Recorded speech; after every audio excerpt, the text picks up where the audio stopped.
Hello everybody.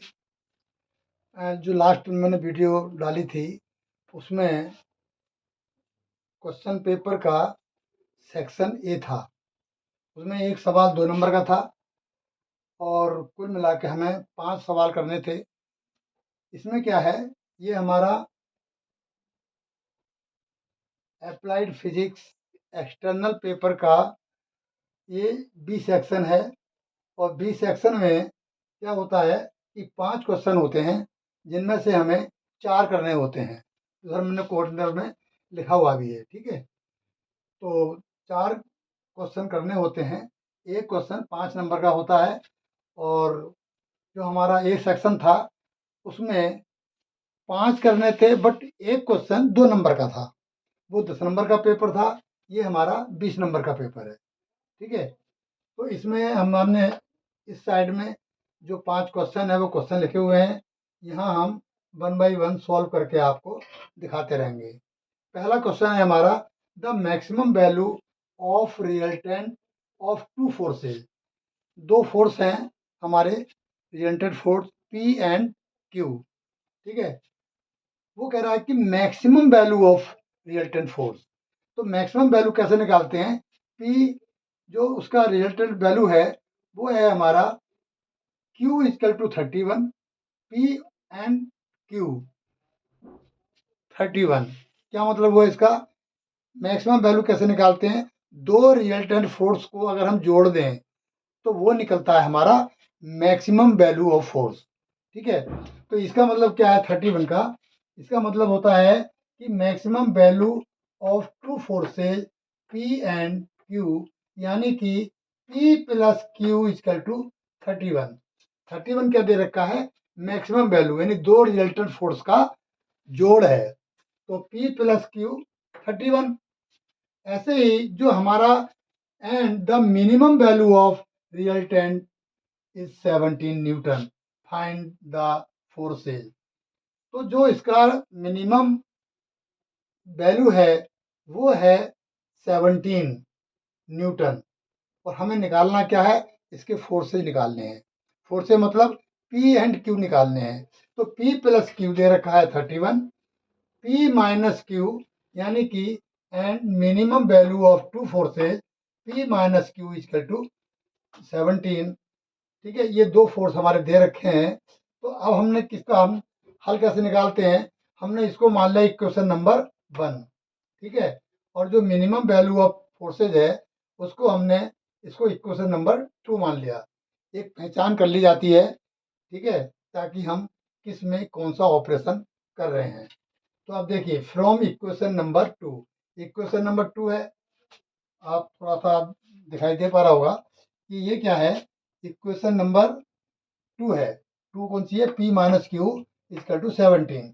तो P minus Q अगर हम इसे सॉल्व करें तो P इजकल टू क्या हो जाएगा? 17।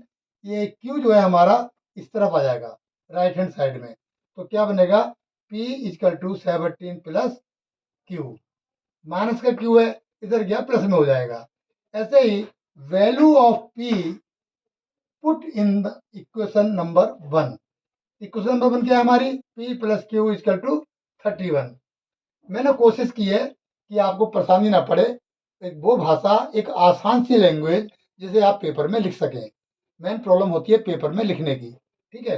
तो वो इजी से इजी लिखने की कोशिश की है मैंने। देखो कितना कामयाब होता हूँ मैं। तो फ्रॉम इक्वेशन नंबर 2 से क्या निकलेगा? P इजकल टू निकलेगा 17 प्लस Q। क्या किया हमने? तो ये आ गया, P की वैल्यू आ गई, ठीक है। क्या आई? 17 प्लस Q। अब after that value of P put in the equation number 1। ये जो वैल्यू P निकल के आई है इसको हम इक्वेशन नंबर किस में रखेंगे? 1 में रखेंगे, ठीक है। P plus Q is equal to 31, ये इक्वेशन नंबर 1 है। और P की वैल्यू इक्वेशन नंबर 2 से निकल के आई है। तो P equal to 17 plus Q हम कहाँ रखेंगे? इक्वेशन नंबर 1 में। तो इक्वेशन नंबर 1 में हमने P की जगह पे क्या रख दिया? 17 प्लस Q और प्लस Q, ये पहले से ही है, इजकल टू 31, ठीक है। तो 7 देखिए, एक क्यू ये है और एक क्यू ये है, ठीक है।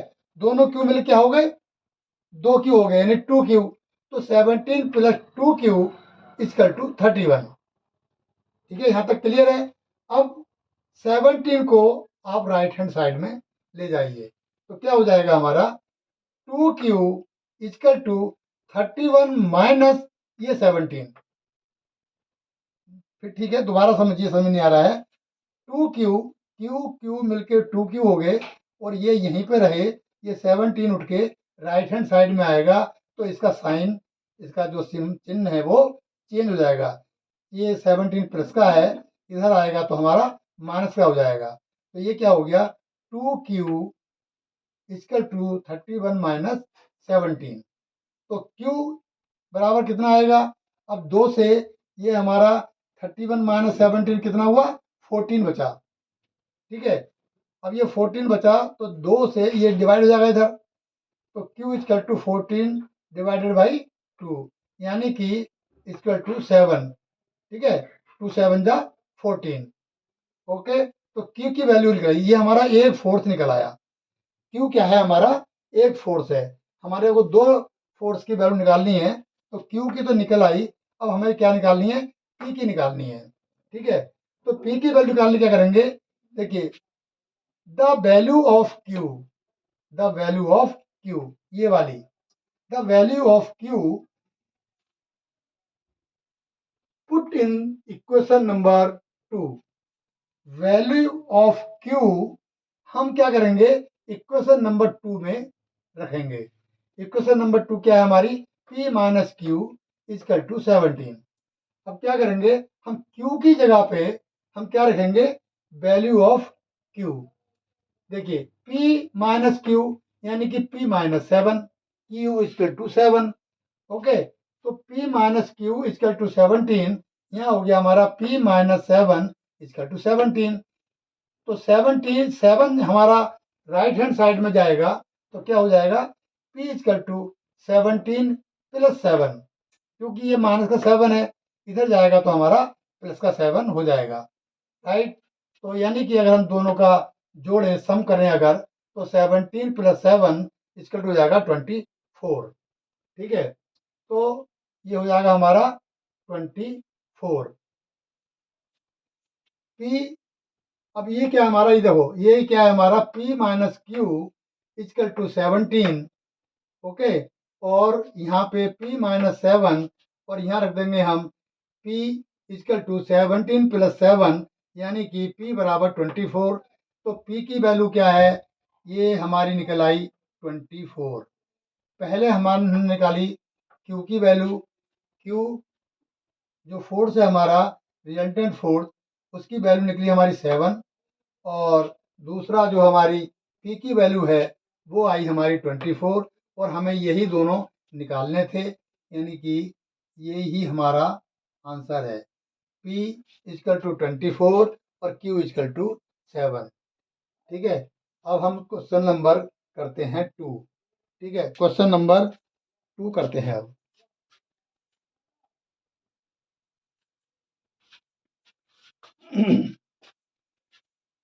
तो हमारा 1 नंबर जो क्वेश्चन है वो हमारा हो चुका है। ठीक है, अब हमने क्वेश्चन नंबर 2 निकालना है। क्वेश्चन नंबर 2 पहले हम पढ़ लेते हैं, उसके बाद में लगाते हैं आराम से। देखिए, a stone is dropped from the top of tower 49 metre high, at the same time another stone upward with velocity 25 meter per second. When and where then meet, when and where they meet, यानी कि मैं आपको थोड़ा सा explain कर दूं। एक stone है, ठीक है, जो हम कहाँ से फेंक रहे हैं, ए stone is dropped from the top of tower, एक टावर है, उसके ऊपर से हमने एक स्टोन को यहाँ से नीचे गिराया। इसका नाम हम कुछ लिख भी सकते हैं, जैसे हम इसको कह सकते हैं ए और इसको बी। तो ये जब हम ऊपर से गिराएंगे, टावर से, तो टावर की जो हमारी हाइट है वो कितनी है, 49 मीटर। ध्यान दें, ये क्वेश्चन जहाँ तक लग रहा है मेरे को 100% आएगा, तो प्लीज इसकी एक बार स्टडी कर लें कैलकुलेट करके, ठीक है। थोड़ा सा समझने की बात है, मुश्किल नहीं है इतना, जब तक समझ में नहीं आए, ठीक है। तो एक स्टोन की जो हमारी जो टावर है उसकी हाइट है 49 मीटर, ओके। ये हम बेसिकली एस से दिखाते हैं हाइट को, और ये बराबर हमारी 49 मीटर यहाँ से टॉप पे, ठीक है। ठीक है, 49 metre height at the same time, मतलब जिस समय ये पत्थर ऊपर से गिरा, सेम टाइम उसी समय एक जो स्टोन है, पत्थर है, हमने नीचे से ऊपर को फेंका। क्वेश्चन देखो, stone upward with velocity 25 metre per second, यानी कि सेम टाइम एक अनोदर पत्थर, अनोदर स्टोन अपवर्ड कंडीशन में ऊपर की तरफ फेंका, ठीक है, सेम टाइम में, जिसकी वेलोसिटी कितनी थी, 25 मीटर पर सेकेंड। अब सवाल में ये पूछना क्या चाह रहा है, वो कह रहा है कि जब ये पत्थर ऊपर से नीचे गिरा और ये पत्थर नीचे से हमने ऊपर फेंका, तो दोनों पत्थर बीच में आकर के नीचे से किस हाइट पे मिलेंगे और कितनी देर में मिलेंगे, मतलब कितना टाइम लगेगा। तो हमें पता क्या करना है, यहाँ पे हमें पता करना है टी, भाई दोनों पत्थर हमारे कब मिलेंगे, ठीक है। और यहाँ से जो एक्स डिस्टेंस है, हमने एक्स मानी है, और हमें उसकी डिस्टेंस निकालनी है कितने ऊपर। ये जो हमारा नीचे ग्राउंड फ्लोर है, यहाँ से जमीन से ऊपर कितने ऊपर और कितने टाइम में दोनों पत्थर एक साथ आकर के मिलेंगे। फिर ध्यान दो क्वेश्चन को, एक ऊपर से गिरा, एक नीचे से फेंका, दोनों पत्थर बीच में आकर के कहाँ आकर के मिलेंगे, वो मतलब जमीन से कितनी ऊंचाई पर और कितने टाइम में। तो हमें क्या वैल्यू करनी है, एक्स निकालना है और हमें टी निकालनी है, ठीक है। अब हम क्या करते हैं, एज्यूम करते हैं, मान लेते हैं ऐसे ही, ये दोनों पत्थर यहाँ आके मिल रहे हैं। अगर मैं से ए कहूँ और एक बी पत्थर है, तो मान लो ये सी पॉइंट पे आके मिल रहे हैं, तो जमीन से मान लो उसकी हाइट एक्स है, हम मान रहे हैं, मानने में क्या रखा है, ठीक है, ये एक्स है। लेकिन यहाँ से जहाँ ये पत्थर आके मिल रहे हैं और जो हमारी टावर है उसकी हाइट तक कितनी हाइट हुई, 49 में से एक्स कम कर दो, तो हमारा ये हाइट आ जाएगी सेंटर से यहाँ पे जो टावर है हमारी उसकी टॉप तक। तो ये क्या हो गया, 49 माइनस एक्स, ये यहाँ से यहाँ तक एक्स हो गई, तो यहाँ से ऊपर तक ये 49 माइनस एक्स हो गई। इतनी बात तो क्लियर हो गई, ये हमारा सवाल क्लियर हो गया। हमें एक्स और टी निकालना है, ठीक है। अब देखिए, जब हमारा कोई स्टोन, यहाँ पे जो हमारा स्टोन है अभी गिरा नहीं है, गिरने से पहले जैसे ही हम उसे गिराएंगे, ठीक उसी समय जो उसकी इनिशियल वेलोसिटी कितनी होगी, इनिशियल वेलोसिटी को हम दिखाते हैं यू से, इनिशियल वेलोसिटी कितनी होगी, यू बराबर कितनी होगी, 0। कोई डाउट नहीं यहाँ तक। जब भाई अभी हमारा पत्थर गिरा कहाँ है, वहाँ रखा हुआ है, अब हम गिराने वाले हैं, जैसे ही हम गिराएंगे उस समय जैसे वो स्टार्ट होगा गिरना, तो उस समय उसकी इनिशियल वेलोसिटी कितनी होगी, 0 होगी। यहाँ तक क्लियर हो गया। अब ये जो एक अनोदर पत्थर है, अनोदर स्टोन है, उसे जब हम नीचे से ऊपर फेंक रहे हैं, तो उसकी वेलोसिटी हमें दी हुई है, ये देखिए 25 मीटर पर सेकेंड, ये वेलोसिटी हमें उसने दे रखी है, ठीक है। तो ये हो गया हमारा, इसकी इनिशियल वेलोसिटी यू बराबर कितनी होगी, 25 मीटर पर सेकेंड। अब प्रॉब्लम ये आती है, अब इसे सॉल्व कैसे करें, सवाल लगाए कैसे। देखिए, इसके दो पार्ट बनते हैं, एक तो यहाँ से ऊपर का, अगर हमारी ये डिस्टेंस निकाल लें हम, ठीक है, और हम ये वाली डिस्टेंस निकाल दें, ये हमने x माना है। बेसिकली हम जो इक्वेशन लगाते हैं, हम इसको h लेते हैं, हमने क्योंकि x मानी है, टोटल हाइट इसकी x h मान लो, और ये हमने मानी है x, तो ये वाली हो गई h माइनस एक्स। ये देखो, अगर हमारी, हम इसको ये कह दें यहाँ पे, ये हमारी क्या है, h है, h बराबर 49x, तो ये क्या होगी हमारी 49, नहीं इसको करेंगे हम h माइनस एक्स, ठीक है। ये हो जाएगी हमारी, ये टोटल हाइट h है ना, तो h माइनस एक्स, इसे हम ऐसे लिख सकते हैं क्योंकि ये हाइट s है और टोटल हाइट h है, तो कितनी होगी हमारी, ये h में से हम x कम कर देंगे तो हमारी ये वाली वैल्यू निकल आएगी, ठीक है। इसको हमने ऐसे लिखा हुआ है।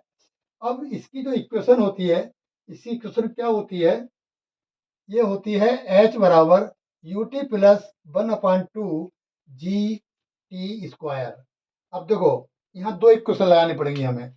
ये जो हम अभी हम कर रहे हैं कैलकुलेट, ये ऊपर वाली, जब हमारा स्टोन ऊपर से नीचे गिर रहा है तो उस समय जो इक्वेशन आएगी हमारी, h बराबर u t plus 1/2 g t square. जी मैंने इसलिए लिखा है क्योंकि a बराबर g, क्योंकि कोई भी चीज़ जब ऊपर होती है और जब नीचे गिरेगी तो नीचे क्यों गिरेगी, ग्रेविटी फोर्स की वजह से, ठीक है। तो g बराबर, हमने यहाँ पे a बराबर g लिया है, यहाँ हमने लिख भी दिया है इनिशियल वेलोसिटी u बराबर 0, a बराबर g बराबर 9.8।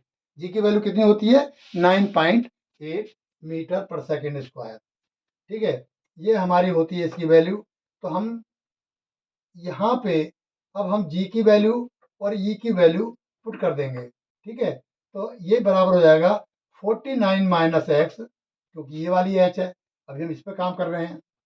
तो 49 minus x is equal to u, initial velocity क्या है, 0 है, तो यू बराबर कितना आ गया हमारा 0, टी ऐसे ही रहेगा प्लस 1/2, क्योंकि जी की वैल्यू कितनी है 9.8 इंटू 9.8 इंटू टी स्क्वायर की, ठीक है।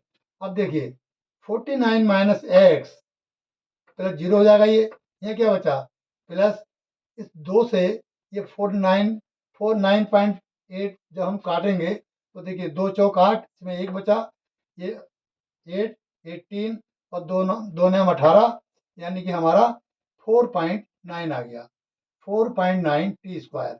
इसे हम थोड़ा साफ साफ लिख लेते हैं यहाँ पे, 49 माइनस एक्स इजकल टू 4, 0 हो गया, 4.9 टी स्क्वायर। ये इक्वेशन नंबर होगी हमारी 1। ओके, मैं तो आपसे पूछ भी नहीं सकता ठीक है। When the stone projected vertically upward, जब हम स्टोन को नीचे से ऊपर फेंक रहे हैं, अब देखो यहाँ पे क्या परिवर्तन आएगा, इक्वेशन तो वही लगेगी, एच बराबर u t plus 1/2 a t square, a बराबर जी, और ये बराबर हो जाता है 9.8, इक्वेशन तो वही लगेगी। अब यहाँ थोड़ा फर्क आएगा, यहाँ पे जी की जो वैल्यू है वो हम माइनस में पुट करेंगे। जब हम कोई चीज ऊपर थ्रो करते हैं तो जी की वैल्यू हम माइनस में लगाते हैं, है ना, और जब कोई चीज ऊपर से नीचे गिरती है तो उस समय जी की वैल्यू हम प्लस में लगाते हैं, क्योंकि स्टोन को ऊपर फेंका जा रहा है तो हमारी 9 की वैल्यू क्या आएगी, जी की वैल्यू माइनस में आएगी, ठीक है। तो अब देखो एच बराबर एक्स, तो ये तो फार्मूला हो गया।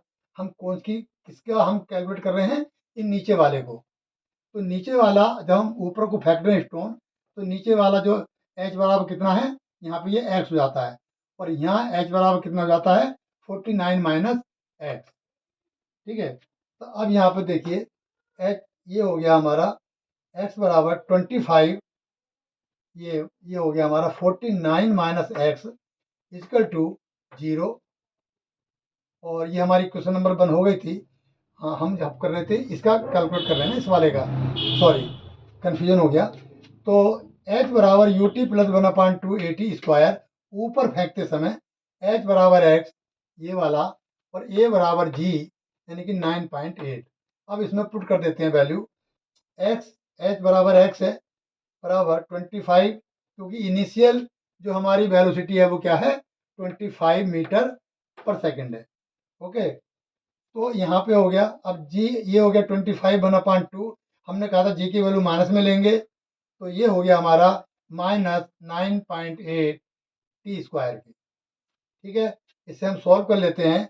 एस बराबर 25 टी माइनस 2 से ये कटेगा तो ये वैल्यू आएगी 4.9 टी स्क्वायर। इसको हम इक्वेशन नंबर 2 मान लेते हैं। ठीक है, अब देखो एक लॉजिकल बात बता रहा हूं मैं आपसे। भाई ये वाली हाइट और ये वाली हाइट, ये कहीं भी आके कभी भी मिले, किसी भी टाइम मिले, कितने भी हाइट पे मिले, अगर लॉजिकल देखा जाए तो ये हाइट प्लस ये हाइट बराबर इस हाइट की होगी, कोई डाउट नहीं है। तो हम क्या कर रहे हैं, पहले हम निकाल रहे हैं ये वाली इक्वेशन, और फिर पहले हमने ये इक्वेशन निकाली, फिर हमने ये इक्वेशन निकाली। अगर हम इन दोनों इक्वेशन को जोड़ दें तो ये टोटल हाइट निकल आएगी। यही हम कर रहे हैं। पहले वाली इक्वेशन नंबर हमारी ये आ गई और दूसरी इक्वेशन नंबर हमारी ये आ गई। अब ये देखो यहाँ पे ये क्या है, एट द इक्वेशन 1 एंड 2, दोनों इक्वेशन को हमने जोड़ दिया। पहली इक्वेशन क्या है, 49 minus x is equal to 4.9 t square के। ये देखो 49 माइनस एक्स। ठीक है, इक्वेशन नंबर 2 क्या है हमारी, एक्स इजकल टू, ये x is equal to 25 t minus 4.9 t square. ठीक है, दोनों को जब हम ऐड करेंगे, ध्यान से देखो जरा यहाँ पे, ये एक्स प्लस का है हमारा और ये हमारा एक्स माइनस का है, दोनों कट जाएंगे। क्लियर है बात। अब यहाँ पे 44.9 टी स्क्वायर प्लस का है और इधर जो है 4.9 टी स्क्वायर माइनस का है, ये दोनों कट गए। तो हमारे पास बचा क्या, 49 यहाँ से बचा, 25 टी हमारा यहाँ से बचा। तो टी बराबर किसके आएगा, देखिए 25 दोनों तरफ अगर हम डिवाइड करेंगे 25 से तो क्या आएगा, टी इजकल टू 49/25 सेकेंड। हमारी टी की वैल्यू तो निकल आई। इतने सेकंड पे दोनों जो स्टोन है एक जगह आके मिल जाएंगे। अब हाइट कितने पे निकालेंगे, तो अब देखिए यहाँ पे क्या करा हमने, put the value of T, put the value of T in equation number 2। अब जो भी हमारी टी की वैल्यू निकल के आई है ये, ठीक है, ये वैल्यू जो निकल के आई है इसको हम कहाँ रखेंगे, इक्वेशन नंबर 2 में रखेंगे। इक्वेशन नंबर 2 क्या है, ये वाली है। ठीक है, अब हमने यहाँ रख दिया, देखो x is equal to 25 into t, t की वैल्यू कितनी है 49/25, राइट, माइनस 4.9 इंटू टी की वैल्यू कितनी है 49/25 का whole square is equal to 49 minus, क्योंकि ये क्या है हमारा 49 का स्क्वायर है, तो मैंने क्या किया यहाँ पे 49 इंटू 49, 4.9 इंटू 49 इंटू 49, तो 25 को भी हम लिख सकते हैं 25 इंटू 25, राइट। कैलकुलेशन अगर आप करेंगे तो 49 माइनस ये जो इसकी कैलकुलेशन है, इसकी कैलकुलेशन कितनी आएगी 18.823 मीटर, और अगर 49 में से इसे हम लेस कर दें तो ये आएगी 30.17 मीटर, और टी को सॉल्व करेंगे तो 1.96 सेकेंड। तो x की वैल्यू ये आ गई हमारी, t की वैल्यू ये आ गई, और हमें यही चीज़ निकालनी थी। ये जो हमारा स्टोन है नीचे जमीन से 30.17 मीटर की ऊंचाई पे और 1.9 सेकंड में ये दोनों स्टोन एक जगह आके मिल जाएंगे। हमें यही कैलकुलेट करना था। तो ये हमारा ये हमारा क्वेश्चन नंबर 2 भी हो गया। अब हमारे 3 4 और 5 ये 3 क्वेश्चन हमारे और रह गए हैं, इन्हें भी हम अभी निकालते हैं। ठीक है, इसको ज़रा हम रब कर दें और फिर इसके बाद में निकालते हैं हम अभी। ठीक है, अभी हम थोड़ा सा बाद में मिलते हैं आके।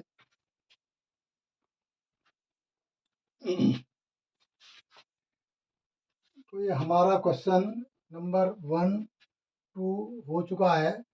अब हम करते हैं तीसरे नंबर क्वेश्चन की बात। तीसरे नंबर को हम ध्यान से पढ़ें जरा। What do you mean by the following? इनके क्या मतलब है, इनसे आप क्या समझते हैं? तो हमारा है ए इक्वल वेक्टर, ये क्या है हमारा इक्वल वेक्टर। बी को इनिशियल वेक्टर। सी को टर्मिनस वेक्टर। डी को लिनियर वेक्टर। इनका याद करने का आसान तरीका बता देता हूँ मैं आपको आज। इक्वल वेक्टर यानी कि दो ऐसे वेक्टर, दो या दो से ज़्यादा, जो बराबर हों, पर उसकी कुछ कंडीशंस हैं। जैसे हैविंग सेम मैग्नीट्यूड, जितने भी वेक्टर्स हैं उनके मैग्नीट्यूड सेम होना चाहिए। जैसे अगर 5 मीटर पर सेकंड है तो सबके जो वेलोसिटी है इतनी ही होनी चाहिए, ठीक है। Same magnitude and having same direction, और उनकी डायरेक्शन भी सेम हो, तभी वो क्या होंगे, हमारे इक्वल वेक्टर होंगे, ठीक है। इक्वल वेक्टर का ये मैंने यहाँ लिखा हुआ है, देखिए। एक वेक्टर ए है और एक वेक्टर हमारा बी है, दोनों की सेम डायरेक्शन है, ईस्ट ईस्ट, और मैग्नीट्यूड भी सेम है। इसका पहले वाले का ए का 5 मीटर पर सेकेंड, दूसरे वाले का भी 5 मीटर पर सेकेंड है। अगर ये कंडीशन फॉलो करता है कोई भी वेक्टर तो वो कहलाते हैं इक्वल वेक्टर। इनको हम दिखाते कैसे हैं, ये देखिए। ये जो हमारी दो वर्टिकल लाइन होती हैं, इसके बीच में जो भी कुछ लिखा होता है उसका मतलब होता है मैग्नीट्यूड। ये ए का मैग्नीट्यूड और ये बी का मैग्नीट्यूड, ये दोनों बराबर होंगे। कब होंगे बराबर? जब ये कंडीशन लागू होती है, दोनों के मैग्नीट्यूड सेम हो, ठीक है, और सेम इसकी डायरेक्शन हो। अब ये तो इक्वल हैं, बट वेक्टर ए और वेक्टर बी ये इक्वल नहीं है। क्यों? कि इनका मैग्नीट्यूड सेम नहीं है। मैंने बता दिया, दो वर्टिकल लाइन जो इंडिकेट करती हैं वो हमारे वेक्टर के मैग्नीट्यूड को इंडिकेट करती हैं, ठीक है। लेकिन यहाँ पे तो मैग्नीट्यूड है ही नहीं, ओनली वेक्टर ए और वेक्टर बी है। यहाँ पे मैग्नीट्यूड इसमें नहीं दिखा रहे। इसका मतलब क्या है, ये दोनों वेक्टर कभी इक्वल नहीं हो सकते। इसका मैग्नीट्यूड डायरेक्शन कुछ और हो सकती है, ए की मैग्नीट्यूड और डायरेक्शन कुछ और हो सकती है, ठीक है। क्लियर है? तो इसको हम ऐसे लिखते हैं, ए वेक्टर ए मैग्नीट्यूड और मैग्नीट्यूड वेक्टर बी, ठीक है। दूसरा है बी वाला हमारा, क्या है, को इनिशियल वेक्टर। को इनिशियल वेक्टर, तो को इनिशियल वेक्टर क्या होते हैं? देखिए, को इनिशियल वेक्टर मैं आपको बताऊं, याद करने का एक आसान तरीका। जैसे हम कहते हैं इनिशियल वेलोसिटी, मतलब जो उसकी शुरुआत है, स्टार्टिंग है, तो ऐसे ही को इनिशियल वेक्टर यानी कि इनिशियली वो कहाँ से शुरू हो रहे हैं। जैसे ओ पॉइंट है हमारा, ओ से इनिशियल स्टार्टिंग हमारा ओ पॉइंट है, और फिनिश पॉइंट हमारा बी ए हो गया। तो ओ और ए क्या हो गया? इनिशियल वेक्टर हो गया। तो जितने भी एक पॉइंट से शुरू होते हैं, कहीं भी जाएं बाहर की तरफ, अंदर को तो आएंगे नहीं, ठीक है, तो उसकी मीनिंग चल जाएगा। तो ये सारे क्या हैं? इनिशियल वेक्टर कहलाएंगे। देखिए, इसमें वेक्टर ओ ए, वेक्टर ओ बी और वेक्टर ओ सी, ये क्या है? दीज आर को इनिशियल वेक्टर। क्लियर है? सी है हमारा को टर्मिनस वेक्टर। इसको याद करने का बताते हैं हम तरीका। टर्मिनस मतलब जहाँ टर्मिनेट होती है, कोई चीज खत्म होती है, ठीक है। ये हमारा वेक्टर है, शुरू हो रहा था और यहाँ आके हमारा खत्म हो रहा है। तो जिस पॉइंट पे खत्म होते हैं दो या दो से ज्यादा वेक्टर, वो टर्मिनस वेक्टर कहलाते हैं, ठीक है। और जैसे भी भाई यहाँ पे तक आती कोई चीज, अब यहाँ टर्मिनेट हो रही है, फिनिश हो रही है। इसके लिए हम देखिए, तो टर्मिनस वेक्टर का जो वो होता है, इसका सिंबल क्या होता है कि देखिए, ये हमारा को टर्मिनस को हम क्या दिखाएंगे, ये इस तरीके से। क्या होगा? जस्ट को इनिशियल वेक्टर का उल्टा हो जाएगा, ठीक है। ये हमारे आके यहाँ पे मिल रहे हैं। अगर मैं ओ पॉइंट कहूँ, इसे ए बोलूँ, और इसे बी, इसे सी, और इसे हम डी बोलें, तो क्या होगा? O A, O B, O C, O D, these are क्या है, को टर्मिनस वेक्टर हैं। ठीक है, जब सारे दो या दो से अधिक वेक्टर किसी एक पॉइंट पे आके मिलते हैं तो वो कहलाते हैं को टर्मिनस वेक्टर। और जो एक ही पॉइंट से अलग अलग डायरेक्शन में जाते हैं वो कहलाते हैं हमारे को इनिशियल वेक्टर। ठीक है, तीसरा है डी, हमारा डी कहते हैं को लिनियर वेक्टर। को लिनियर का मतलब तो है जो सीधी एक लाइन में हो, एक ही लाइन में जितने भी वेक्टर होते हैं वो हमारे कहलाते हैं को लिनियर वेक्टर। जैसे देखा, को linear vector along same line होनी चाहिए, एक ही लाइन में होने चाहिए, एक्ट अलोंग पैरेलल लाइन, मतलब एक ही लाइन में हो। ये पैरेलल लाइन में है, कन्फ्यूज मत होना। जैसे हम लोग क्या करते हैं, कई बार ये वेक्टर है, हम इसको यहाँ इधर ये वेक्टर उठा के हम यहाँ शिफ्ट कर लेते हैं। ठीक है, पढ़ाया होगा जहाँ तक है। तो ये वेक्टर उठा के हम यहाँ पे, जैसे हम पैरेललोग्राम जो होता है हमारा वेक्टर का, वो ऐसे ही बनाया जाता है। ठीक है ना, पता है ना। जैसे ये हमारे दो, एक वेक्टर ये है और एक वेक्टर हमारा ये है। तो क्या करते हैं हम, ये अगर हमारा ए पॉइंट है और ये हमारा बी पॉइंट है तो क्या करते हैं, और ये सी है तो ओ सी को उठा करके हम क्या करते हैं, यहाँ लगा देते हैं। तो हमारा पैरेललोग्राम ये बनता है हमारा। ठीक है, और ये हो जाता है हमारा रिजल्टेंट। तो ये उठा के हमने यहाँ रख दिया और ये उठा के हमने इधर शिफ्ट कर दिया। इट मीन्स ये है, तो पैरेलल लाइन, लाइन एक ही है, ये लाइन और ये लाइन एक ही है, बस हमने क्या किया, यहाँ से हमने यहाँ शिफ्ट कर दिया है। इसीलिए इससे जो है आप कंफ्यूज मत होना। ये vector A, vector B, vector C, vector D, इन सब की क्या है, एक ही लाइन है। इस कंडीशन में डायरेक्शन मायने नहीं करती, डायरेक्शन कोई भी हो, किसी की ईस्ट हो किसी की वेस्ट हो, बट लाइन एक होनी चाहिए। ठीक है, तो वो कहलाते हैं हमारे कोलिनियर वेक्टर। अच्छा, इनका मैग्नीट्यूड भी चाहे अलग अलग हो, मैग्नीट्यूड डायरेक्शन बिल्कुल मायने नहीं करता, सिर्फ एक ही लाइन में होना चाहिए वेक्टर, तो वो कहलाता है कोलिनियर वेक्टर।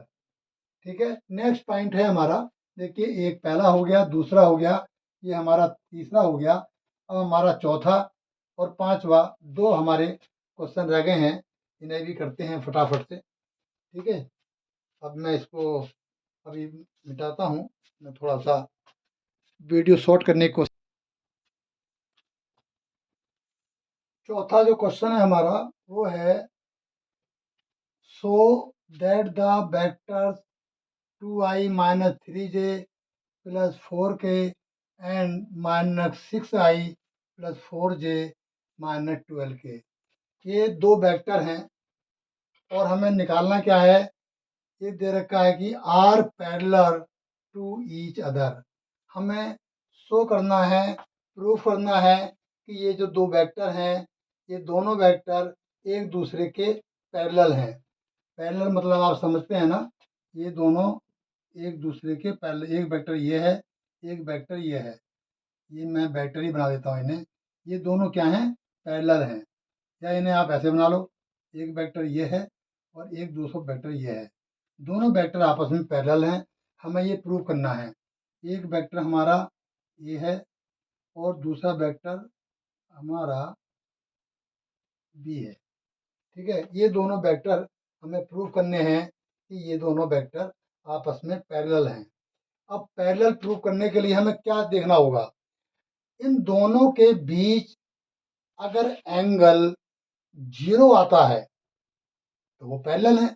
अब देखो इनके बीच में कोई एंगल है, कोई एंगल नहीं है। ठीक है, तो हमें दोनों का एंगल अगर 0 आता है, इट मीन्स ये क्या है, दोनों एंगल पैरेलल हैं। क्रॉस प्रोडक्ट निकालने के लिए हमें क्या करना पड़ेगा, इन दोनों का क्रॉस प्रोडक्ट निकालना पड़ेगा, यानी कि ए, वेक्टर ए है ना, क्रॉस वेक्टर बी। तो यहाँ पे जो दे रखा है क्वेश्चन में, vector a equal to 2i minus 3j plus 4k, और एक वेक्टर बी है जो दे रखा है minus 6i plus 9j cap plus minus 12k cap. ठीक है, अब हम इनका क्रॉस प्रोडक्ट निकालते हैं। तो vector a cross vector b, हमने ये वैल्यू लिख दी यहाँ पे। ठीक है, 2i cap minus 3j cap plus 4k cap. ठीक है, क्रॉस ब्रैकेट के अंदर -6i cap plus 9j cap और -12k कैप। जब हम इन्हें क्रॉस करेंगे तो क्रॉस करने के लिए देखिए दोनों का जो क्रॉस प्रोडक्ट है 0 होना चाहिए। हम क्या करेंगे, इसको देखो, इनमें ध्यान से देखें तो जो 3 है वो कॉमन जा रहा है। हमने यहाँ माइनस का 3 कॉमन लिया। हमने क्यों लिया? कॉमन लेने से पहले हम सोचते हैं कि अगर -3 लेते हैं, हम प्लस भी ले सकते थे, तो ये और ये दोनों इक्वल वेक्टर नहीं होते। इन्हें इक्वल करने के लिए क्या किया हमने, इसमें से -3 कॉमन लेंगे तो क्या होगा, 3 2 जा 6, तो 2i कैप आ गया। इधर भी 2i कैप है। ओके, फिर इधर में ये क्या है, 9 है यहाँ पे, तो 3 3 जा 9 कैप। ओके, फिर 3 4 जा 12 कैप। हमने माइनस कॉमन लिया है तो अंदर के साइन सारे चेंज हो गए। ये माइनस का 6 था, यहाँ प्लस का आई कैप हो गया। ये प्लस का आई जे कैप था, यहाँ माइनस का हो गया। और ये है आपका माइनस का के कैप था, वो प्लस का हो गया। ठीक है, अब इस कंडीशन में क्या होगा, हमारे देखिए 2i से 2i कट जाएगा और 3j से 3j कट गया। ओके, और 4k से 4k, हमारा बचा क्या, -3 और ये तो सब 0 हो गए। तो -3 क्रॉस 0 इक्वल टू 0, यानी कि here cross products of a cross b equal to 0। इसलिए क्या हुआ, therefore they are parallel. तो क्या हुआ, पैरेलल हो गया प्रूफ। बस इसमें इतना ही करना था। अब हमारा लास्ट 4 हो चुका है। ये लास्ट क्वेश्चन है हमारा 5 में। ये क्या है, ये बहुत छोटा सा है। Right an application of product cross product of vector. देखिए यहाँ तो उसने क्वेश्चन में ही हल दे रखा है। ये जो हमने किया है, भाई इसका हम कहाँ इस्तेमाल करते हैं क्रॉस प्रोडक्ट का, उसका एंगल निकालने में, दो वेक्टर के बीच का एंगल निकालने में हम क्रॉस प्रोडक्ट का इस्तेमाल करते हैं। ठीक है, इसको और मैं अभी थोड़ा सा डिटेल में बताता हूँ, बस जस्ट ए मिनट।